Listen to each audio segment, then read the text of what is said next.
Okay, start करते हैं biology. और बायोलॉजी में हम लोगों ने लास्ट लेक्चर में ग्लैंड का इंट्रोडक्शन देख लिया था, है ना। और हमने कहा था कि आगे हम अब ग्लैंड यानी ग्रंथि के बारे में पढ़ेंगे।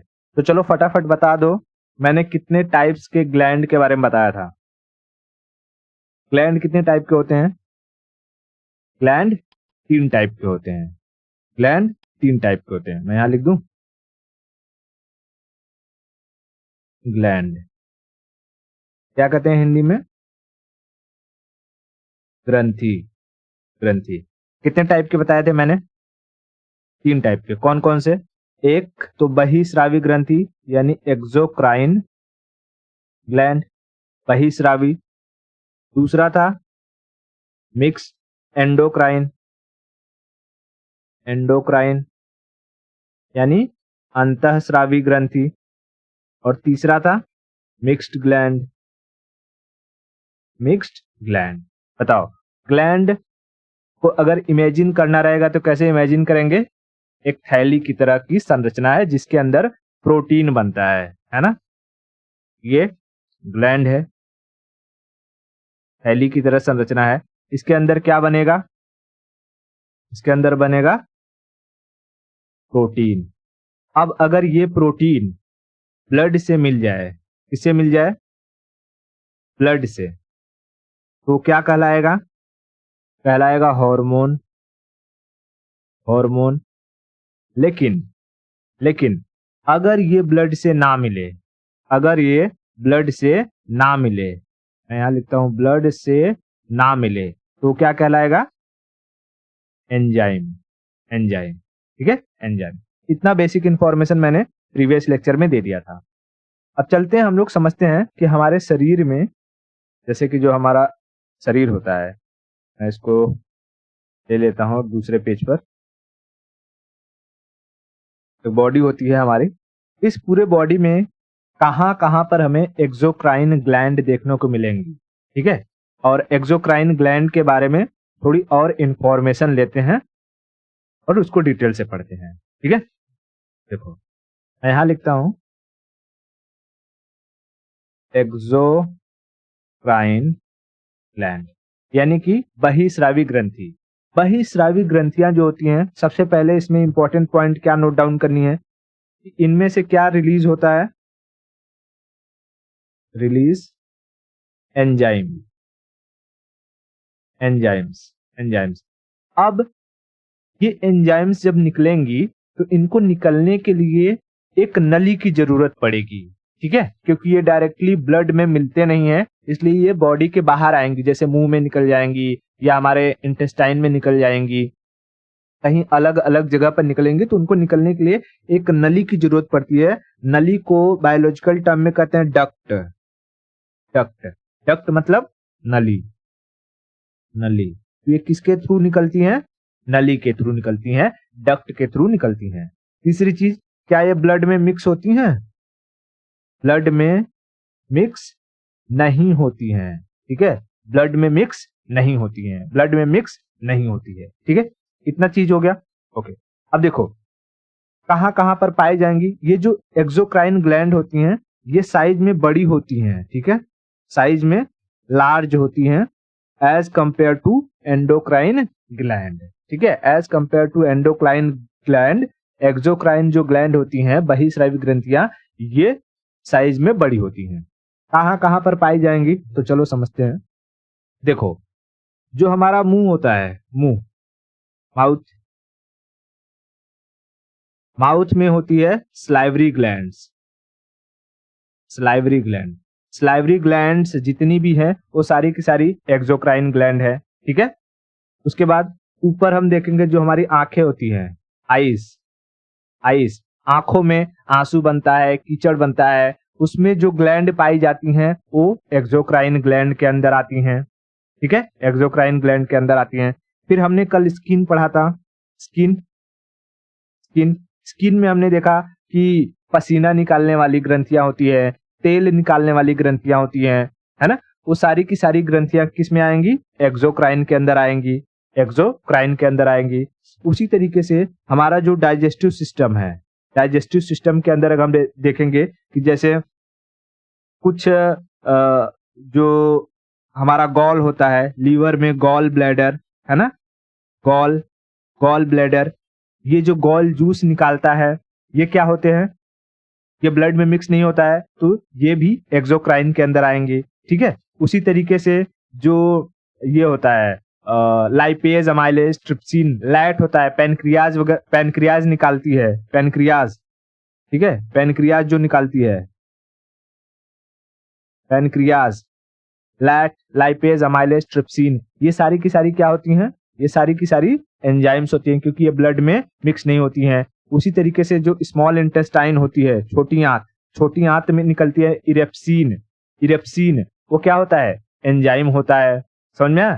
फिर इसमें हमको जो छोटी आंत और है ऊपर, जैसे छोटी आंत के 3 हिस्से होते हैं, जेजुनम, ड्यूडेनम, जेजुनम, इलियम होता है। तो ऊपर वाले हिस्से में हम देखते हैं कि जैसे पेप्सिन, रेनिन, ये निकलता है ना, पेट में, पेट वाले सिस्टम में, हमें पेट वाले सिस्टम के जो निचला सेक्शन है उसमें गैस्ट्रिक ग्लैंड होती हैं। गैस्ट्रिक ग्लैंड क्या रिलीज करती हैं, पेप्सिन। तो मैं यहाँ लिख देता हूँ gastric gland, gastric glands, gastric glands. ठीक है, गैस्ट्रिक ग्लैंड्स। पहले मैंने एक मोटा मोटा ओवरव्यू दिया है कि देखो ये एक्सोक्राइन ग्लैंड कहाँ कहाँ पाई जाएंगे। हम ऊपर से शुरू करेंगे, आंखों से, आंख, फिर मुंह पर आएंगे, फिर स्किन के बारे में देखेंगे, फिर गॉल को देखेंगे, पैनक्रियाज को गॉल को देखेंगे, उसके बाद गैस्ट्रिक ग्लैंड देख लेंगे, फिर पैनक्रियाज को देख लेंगे। ठीक है, इन सब में जो ग्रंथियां पाई जाएंगी वो सारी की सारी एक्सोक्राइन ग्लैंड होंगी। अब देखो, हमने डाइजेस्टिव भी पढ़ा है, आंखों के बारे में पढ़ा है, मुंह के बारे में पढ़ा है, हर एक चीज के बारे में पढ़ चुके हैं। बस यहाँ पर हम ग्लैंड को एक ही जगह इकट्ठा कर देंगे ताकि आपको याद करने में आसानी रहे, याद करने में आसानी रहे। तो शुरू करें, हम लोग आंखों से शुरू करते हैं। आईज, आईज, देखो आंखों में कौन कौन सी ग्रंथियां होती है। तो आंखों से सबसे पहले तो हम निकलता है आंसू। आंखों से क्या निकलता है, आंसू, यानी टीयर्स। मैं यहां लिख दूं आंसू या टीयर, टीयर्स। ठीक है, अब ये आंसू किस ग्लैंड से निकलेगा, आंसू किस ग्लैंड से निकलेगा, तो आंसू निकलता है लैक्रीमल ग्लैंड से, lacrimal gland, lacrimal gland, lacrimal gland. ठीक है, अब मैं बार बार ग्लैंड नहीं लिखूंगा, ग्लैंड का जो मेन नाम रहेगा मैं बस उसे ही लिख दिया करूंगा। ठीक है, तो आंखों में पहले निकलता है आंसू। आंसू किस ग्लैंड से निकलेगा, लैक्रीमल ग्लैंड से, लैक्रीमल ग्लैंड से। उसी तरीके से आंखों में निकलता है कीचड़, कीचड़ होता है ना, कचरा। सुबह उठते हैं तो आंखों के आसपास कचरा जमा रहता है, तो वो कचरा कहाँ से निकलता है, कौन से ग्लैंड से निकलता है, कौन से ग्लैंड से निकलता है, तो मीबोमियन ग्लैंड।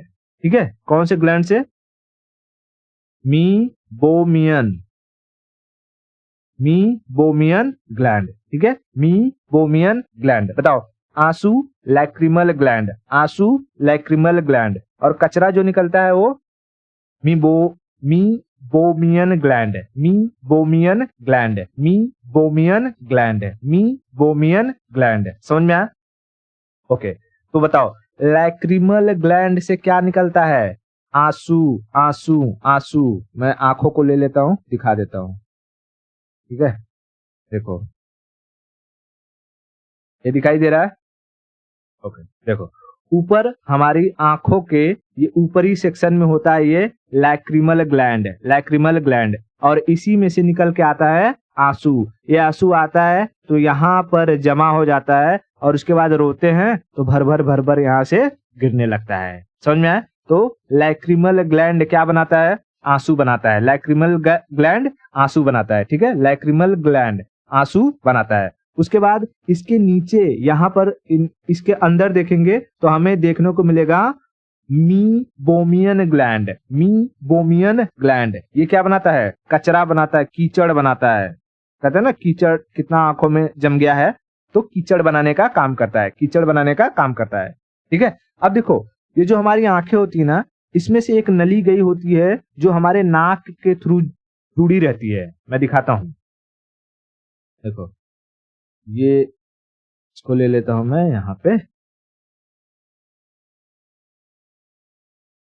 ठीक है, देखो हमारी आंखों से एक नली ये गई हुई है, ये हमारे नाक से जुड़ी हुई है। तो इसीलिए जब हम कभी रोते हैं तो ये जो आंसू होता है ना, आंसू यहाँ से आंसू जो निकल के आता है इधर इधर जमा होता है, कुछ आंसू तो ऐसे गिर जाता है बाहर, लेकिन कुछ आंसू चला जाता है इस यहाँ नाक के अंदर। तो कुछ लोग रोते हैं इतने खतरनाक कि उनके आंखों के साथ साथ उनके नाक से भी पानी आने लगता है, उनके नाक से भी पानी आने लगता है। तो क्यों नाक से पानी आता है? क्योंकि आंख और नाक का कनेक्शन एक ही है, जिसे कहते हैं लैक्रिमल कैनाल। देखो लैक्रिमल ग्लैंड से निकलता है आंसू, और आंखों को नाक से जोड़ने वाले रास्ते को कहते हैं लैक्रिमल कैनाल। लैक्रिमल कैनाल, ठीक है, लैक्रिमल कैनाल। इतना क्लियर हुआ? ओके, समझ में आया? तो आंखों के बारे में समझ गया। आंखों में दो ग्रंथियां कौन सी याद रखनी है? एक लैक्रिमल और एक मीबोमियन। लैक्रिमल और मीबोमियन। देखो ये लैक्रिमल और ये नीचे मीबोमियन, मीबोमियन, मीबोमियन। ठीक है, आगे चले। ओके, हमारा आंख हो गया। अब हम चलते हैं माउथ में। माउथ में अगर हम एंट्री करेंगे मुंह, तो माउथ यानी मुंह। देखो माउथ में हमें देखने को मिलेगा स्लाइवरी ग्लैंड। स्लाइवरी ग्लैंड्स यानी लार ग्रंथियां।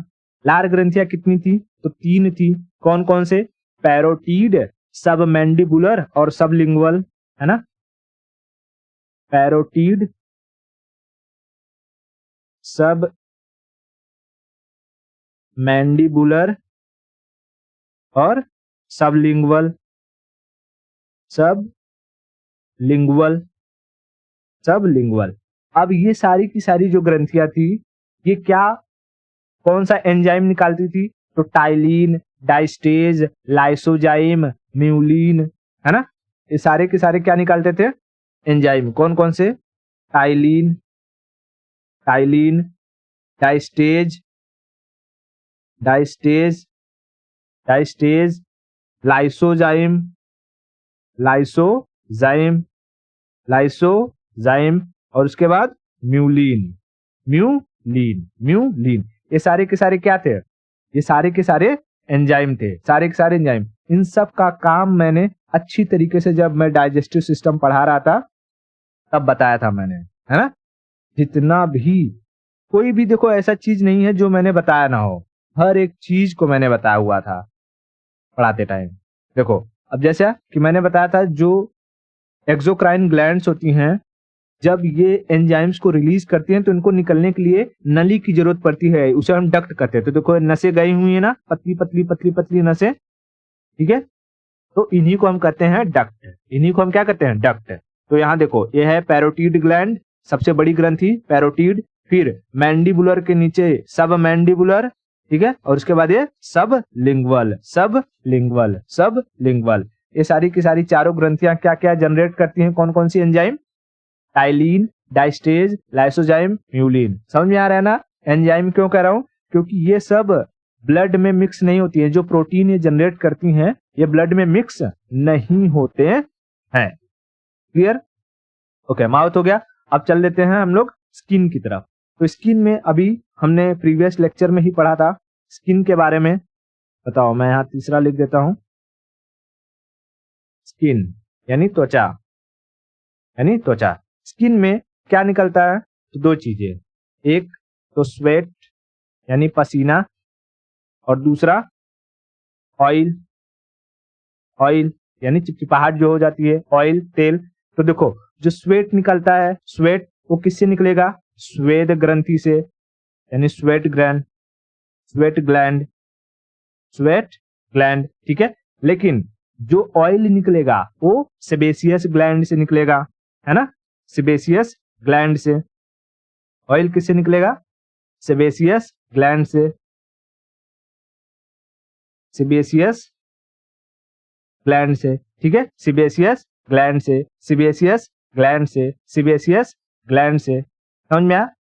ओके, अच्छा, तो ये स्किन के हो गए पसीना और तेल, पसीना और तेल, ठीक है। अच्छा, मैंने कान छोड़ दिया, चलो कान का भी बता देता हूं। कान जो हमारा कान होता है, कान में बनता है खूटी ना, कान में भी क्या बनता है, खूटी, ईयर, यानी वैक्स बनता है। तो कानों में वैक्स कौन कौन सी ग्लैंड बनाती है, ठीक है।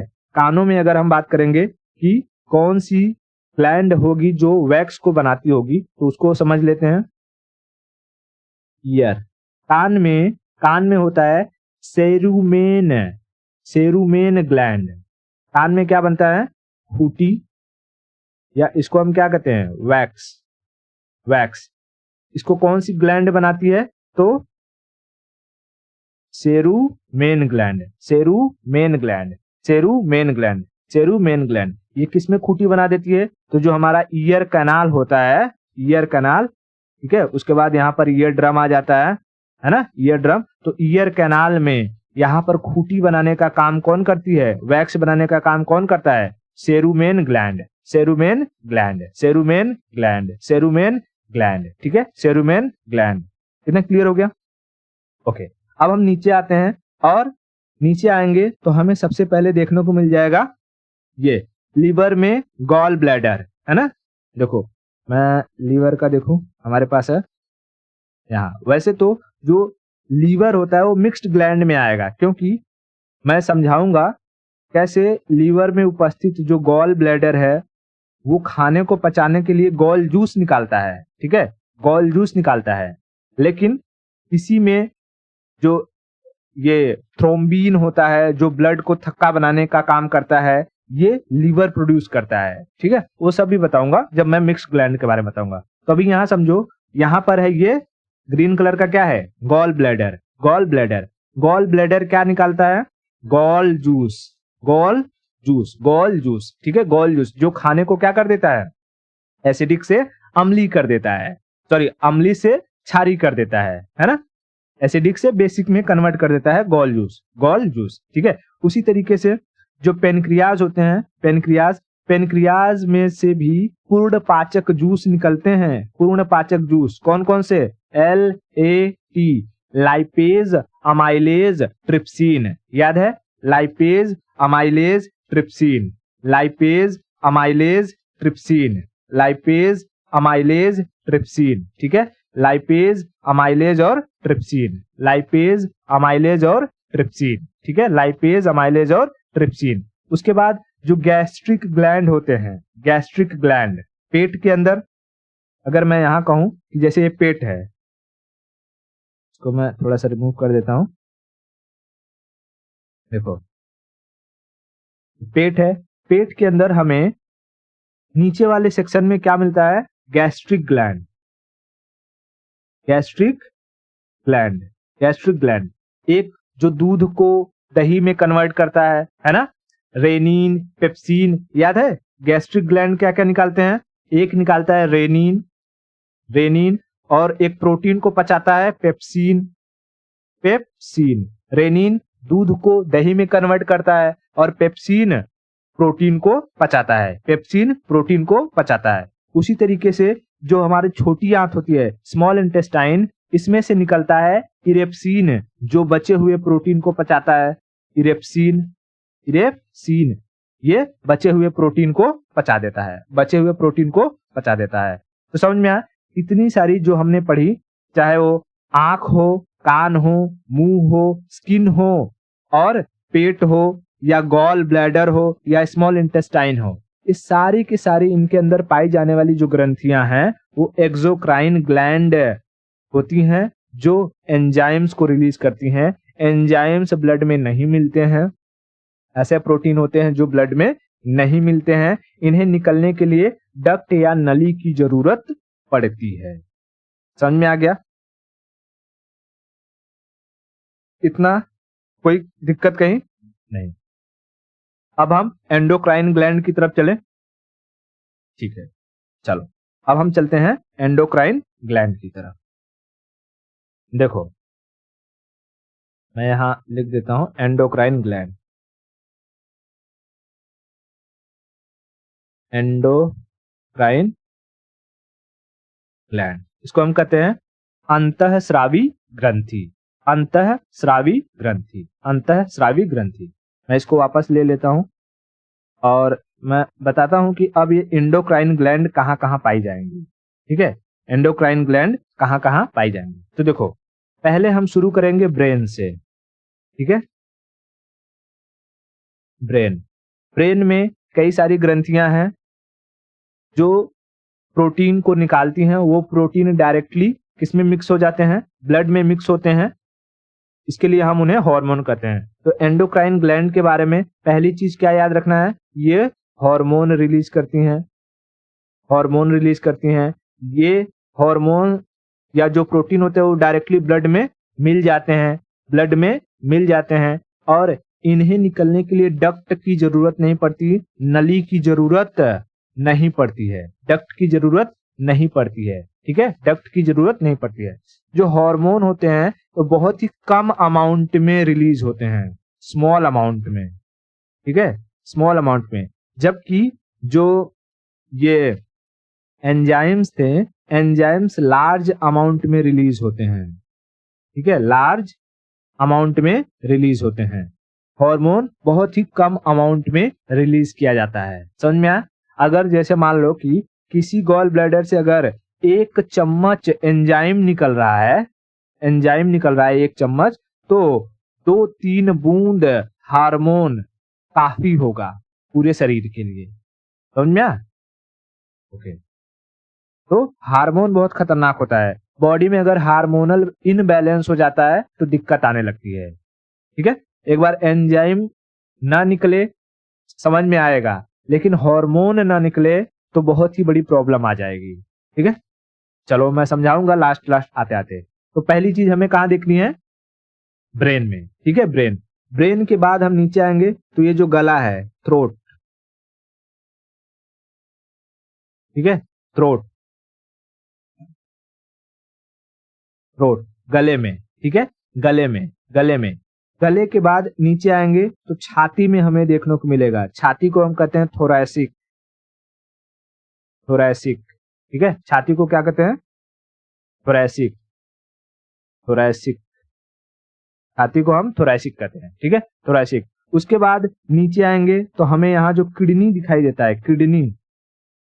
ठीक है, किडनी, किडनी में कुछ ग्लैंड देखने को मिलेंगे। ठीक है, किडनी में जो है कुछ ग्लैंड देखने को मिलेंगे। किडनी के बाद जब फीमेल होती हैं तो फीमेल का ओवरी होता है, ओवरी, और मेल रहता है तो मेल का टेस्टिस, टेस्टिस। ठीक है, तो ये 1 2 3 4 5 6। ठीक है, फिलहाल के लिए ये 6 चीजें हैं कि हमें ब्रेन में, थ्रोट में, थोरैसिक, किडनी, उसके बाद ओवरी और टेस्टिस, इन सब में कौन कौन से ग्लैंड है जो एंडोक्राइन ग्लैंड के अंदर आएंगे उनको हमें समझना है। ठीक है, ओके। एक्सोक्राइन में कहीं कोई दिक्कत नहीं है ना? नहीं। चलो अब हम शुरू करते हैं ब्रेन से। एंडोक्राइन को शुरू करते हैं ब्रेन से। तो देखो, मैं यहां लिख देता हूं 1 नंबर, ब्रेन। ब्रेन से निकलने वाली जो हॉर्मोन्स हैं वो कौन से ग्लैंड रिलीज करती है, मैं पहले ब्रेन ले लेता हूं। देखो, ब्रेन में हमें मेनली 3 ग्लैंड के बारे में याद रखना है। एक एक को हम कहते हैं पिट्यूटरी ग्लैंड। एकदम ब्रेन के छोटा सा देखोगे तो बाहर एकदम मटर के दाने जैसा दिखाई देगा, उसे हम कहेंगे पिट्यूटरी ग्लैंड। पिट्यूटरी ग्लैंड को हिंदी में कहते हैं पीयूष ग्रंथि, पीयूष ग्रंथि। ठीक है, पिट्यूटरी ग्लैंड। पिट्यूटरी ग्लैंड के जस्ट ऊपर हमें दिखाई देता है हाइपोथैलेमस, हाइपोथैलेमस, हाइपोथैलेमस, हाइपोथैलेमस। और हाइपोथैलेमस के सीधा 90 डिग्री, अगर 180 डिग्री पीछे जाएंगे तो हमें मिलेगा pineal gland, pineal gland, pineal gland, pineal gland. समझ में आया? Pineal gland, pineal gland. इतना क्लियर है?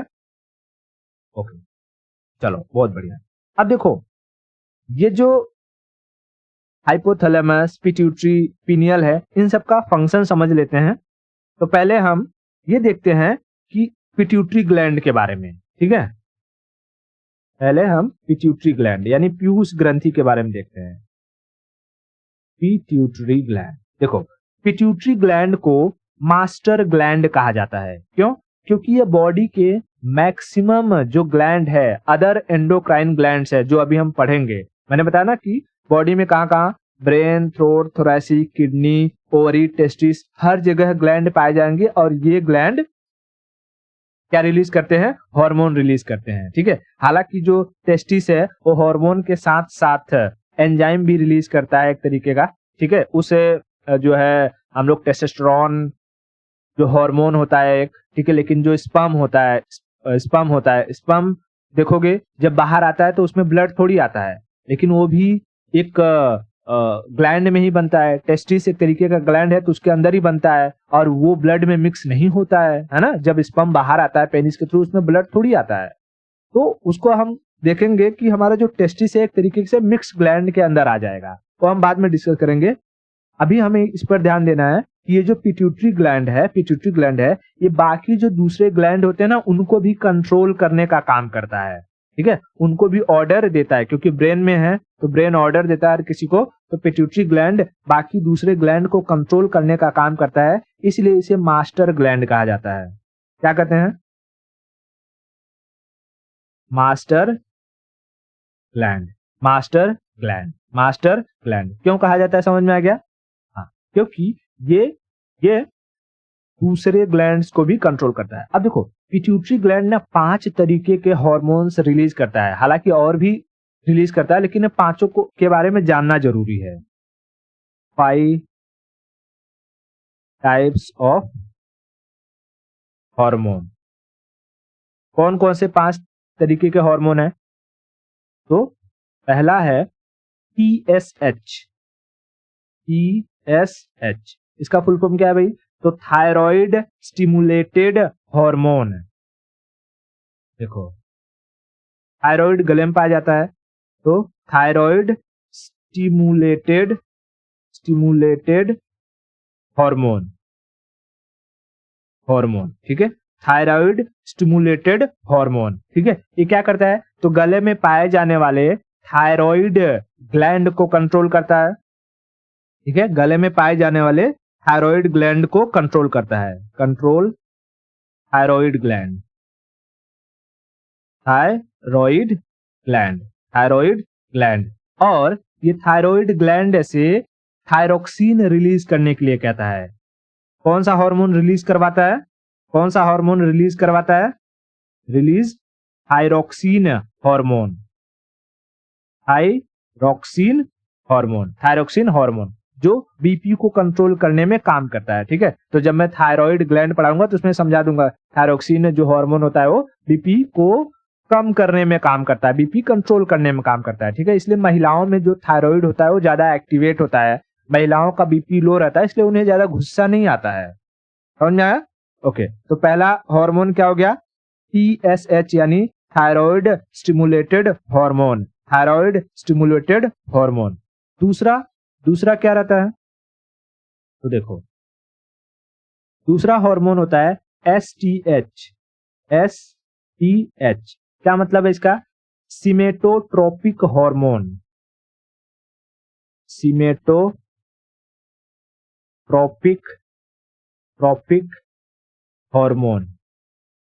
हार्मोन। ठीक है, सीमेटोट्रोपिक हार्मोन क्या होता है? हमारा पूरा का पूरा जो शरीर है वो सीमेटोट्रोपिक हार्मोन यानी हार्मोन, एक सेल होता है सीमेटोट्रोपिक सेल, इसी से पूरा शरीर बना होता है। ठीक है, अब ये जो सीमेटोट्रोपिक हार्मोन है ना, ये हमारे बॉडी के डेवलपमेंट में हेल्प करता है। इसमें हेल्प करता है बॉडी डेवलपमेंट।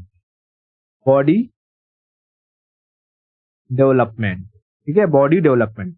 अगर ये हार्मोन बहुत ज्यादा निकल गया तो हमारे शरीर का ग्रोथ बहुत अधिक हो जाएगा और हम दी ग्रेट खली की तरह नजर आने लगेंगे। समझ में? हमारे शरीर में अगर सीमेटोट्रोपिक हार्मोन बहुत अधिक अमाउंट में रिलीज हो गया तो हमारे शरीर का डेवलपमेंट बहुत ज्यादा हो जाएगा और हम खली की तरह हो जाएंगे। और अगर ये हार्मोन बहुत कम रिलीज हुआ तो हम बौना हो जाएंगे। क्या हो जाएंगे? बौना यानी ड्रॉप हो जाएंगे, हमारी हाइट नहीं बढ़ेगी। तो हाइट के बहुत अधिक होने या बहुत कम होने में किस हार्मोन का इंपॉर्टेंट रोल होता है? सिमेटोट्रोपिक हार्मोन। मैंने बताया था पहले ही, हार्मोन्स का बॉडी में न निकलना या अधिक निकलना एक प्रॉब्लम का कारण बन सकता है। ठीक है, ओके, इतना क्लियर है? अब तीसरा क्या होता है? तीसरा और कौन सा हार्मोन ये रिलीज करता है? तीसरा कौन सा हार्मोन रिलीज करता है? तो ये करता है LTH। LTH को कहते हैं लैक्टोजेनिक हार्मोन। Lactogenic hormone. अब देखो, लैक्टोजेनिक से याद आया, क्या याद आया? कि जो महिलाएं होती हैं, महिलाओं में मिल्क प्रोड्यूस करने का काम करती है यही लैक्टोजेनिक हार्मोन, यानी मिल्क प्रोडक्शन। ठीक है, महिलाओं में मिल्क प्रोडक्शन। ठीक है, महिलाओं में मिल्क प्रोड्यूस करने का काम करती है यही लैक्टोजेनिक हार्मोन। लैक्टोजेनिक हार्मोन को प्रोलैक्टिन हार्मोन के नाम से भी जाना जाता है। किस हार्मोन के नाम से? Prolactin hormone. Prolactin hormone. ठीक है, प्रोलैक्टिन हार्मोन। तो ये क्या करते हैं? लैक्टोजेनिक हार्मोन मिल्क प्रोड्यूस करने का काम करती है। बताओ ये कहां से कंट्रोल होता है? पिट्यूटरी ग्लैंड से। इसीलिए जब महिलाओं को अपने बच्चों को दूध पिलाना चाहिए तो उन्हें शांति से एक जगह बैठ जाना चाहिए, ताकि उनका पिट्यूटरी ग्लैंड अच्छे से काम करे, उनका माइंड इधर उधर ना जाए, और बच्चा जो मिल्क फीड कर रहा है, जो पी रहा है, उसमें सारे के सारे जो मिनरल्स हैं, पोषक तत्व हैं, वो आ पाए। अगर आपका ध्यान कहीं इधर उधर भटकता रहेगा, पिट्यूटरी ग्लैंड अच्छे से काम नहीं कर पाएगा, कुछ पोषक तत्व निकलेंगे दूध में, कुछ नहीं निकलेंगे, तो बच्चा जो पिएगा उसके अंदर कुछ मिनरल्स जाएंगे, कुछ नहीं जाएंगे। अगर अच्छे से आप बैठकर एक जगह कॉन्सेंट्रेट करके उसे दूध पिलाती हो तो आपका बच्चा हेल्दी होगा, माइंड उसका स्ट्रांग होगा। समझ में आया? ओके, ये हो गया, तीसरा समझ में आ गया, LTH लैक्टोजेनिक हार्मोन। और कौन सा होता है? तो एक होता है ऑक्सीटोसिन हार्मोन। ठीक है, ऑक्सीटोसिन हार्मोन। देखो, चौथा है ऑक्सीटोसिन हार्मोन। अब देखो, इस हार्मोन के निकलते ही ब्रेस्ट से मिल्क रिलीज होने लगता है। ठीक है, मिल्क क्या होता है? रिलीज होने लगता है। देखो, ये जो था लैक्टोजेनिक था, ये मिल्क का प्रोडक्शन करता है। जो ब्रेस्ट होता है, ब्रेस्ट के अंदर मिल्क ग्लैंड होती हैं, वहां पर दूध बनता है, तो दूध बनाने का काम करता है लैक्टोजेनिक हार्मोन। लेकिन छाती से दूध निकले, जब बच्चा उसे शक करे तो दूध निकले, उसके लिए चाहिए होता है ऑक्सीटोसिन हार्मोन। समझ में आया क्या? ऑक्सीटोसिन हार्मोन क्या करता है? मिल्क को रिलीज करता है, दूध को रिलीज करता है। ठीक है, उसके बाद पांचवा क्या होता है? पांचवा होता है वेस्प्रेसिन हार्मोन। मैं लिख देता हूं, वेस्प्रेसिन हार्मोन। ठीक है, वेस्प्रेसिन हार्मोन। ठीक है, वेस्प्रेसिन हार्मोन। अब देखो, ये क्या करता है? तो ये जो यूरिन होता है ना, यूरिन का कॉन्सेंट्रेशन बैलेंस करने में हेल्प करता है।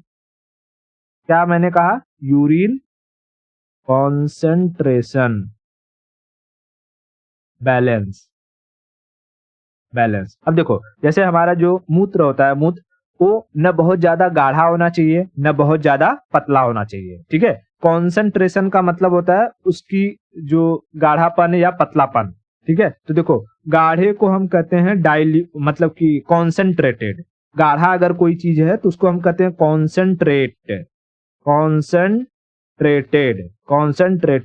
और जब पतला होता है तो उसे हम कहते हैं डाइल्यूट।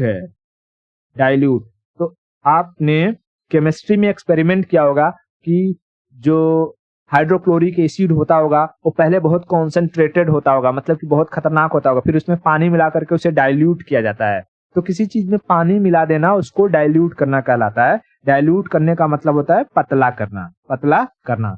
तो हमारे यूरिन का जो कॉन्सेंट्रेशन है वो बना रहे, बरकरार रहे, उसके लिए वैसोप्रेसिन हार्मोन का रिलीज होना जरूरी है। वैसोप्रेसिन हार्मोन का रिलीज होना जरूरी है। तो ये जो पिट्यूटरी ग्लैंड है ये 5 तरीके के हार्मोन रिलीज करता है। हालांकि और भी हार्मोन है, जैसे जब मैं मेंस्ट्रुएशन साइकिल पढ़ा रहा था, मेंस्ट्रुएशन साइकिल, तो उसमें बताया था कि ओवरी में जब फॉलिकल डेवलप होते हैं, यानी मेंस्ट्रुएशन साइकिल की शुरुआत होती है, तो फॉलिकल को डेवलप करने के लिए एफएसटी फॉलिकल स्टिमुलेटिंग हार्मोन्स को रिलीज करता है। कौन? वही अपना पिट्यूटरी ग्लैंड। तो क्योंकि पिट्यूटरी ग्लैंड बहुत सारे हार्मोन्स रिलीज करता है और अलग अलग जो एंडोक्राइन ग्लैंड है उनको कंट्रोल करता है, इसलिए इसे मास्टर ग्लैंड भी कहते हैं। मास्टर ग्लैंड भी कहते हैं। इतनी चीज क्लियर हुई क्या? ओके। अगर इतना क्लियर है तो हम लोग पिट्यूटरी ग्लैंड तक आज रखते हैं। बाकी की जो आगे की स्टोरी रहेगी उसमें हाइपोथैलेमस, पिनियल ग्लैंड और फिर बचे हुए जो ग्लैंड्स हैं हम उनके बारे में नेक्स्ट लेक्चर में पढ़ेंगे। ठीक है।